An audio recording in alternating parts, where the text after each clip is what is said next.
చాలా టేస్టీగా ఉండే చికెన్ పులావ్ని చిటికలో ఎలా రెడీ చేసుకోవాలో చూసేద్దాము. ముందుగా చికెన్కి అల్లం వెల్లుల్లి పేస్ట్, ఉప్పు, కారం, పసుపు, ధనియాల పొడి, జీలకర్ర పొడి, మసాలా పొడి, అదేవిధంగా కొంచెం పెరుగు, నిమ్మరసం కలుపుకొని హాఫ్ అన్ అవర్ పాటు మ్యాగ్నేట్ చేసుకుని పక్కన పెట్టుకోవాలి.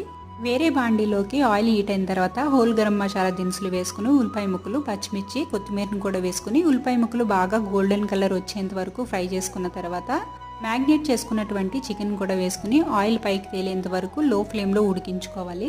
ఇందులో కొంచెం జాజికాయ పొడిని యాడ్ చేసుకోండి, టేస్ట్ చాలా బాగుంటుంది. ఇలా ఆయిల్ పైకి తేలిన తర్వాత ముందుగానే నానబెట్టుకున్నటువంటి రైస్ని కూడా వేసుకుని 2-3 మినిట్స్ పాటు కుక్ చేసుకున్న తర్వాత ఒక గ్లాస్ రైస్కి 2 గ్లాసుల చొప్పున వేడి నీళ్ళని అయితే వేసుకోవాలి. తర్వాత ఇందులోకి పచ్చిమిర్చి, కొత్తిమీరని కూడా వేసుకుని 5 మినిట్స్ పాటు హై ఫ్లేమ్లో, 5 మినిట్స్ పాటు లో ఫ్లేమ్లో ఉడికించేసుకుంటే టేస్టీగా ఉండే చికెన్ పలావ్ అయితే రెడీ అయిపోతుంది.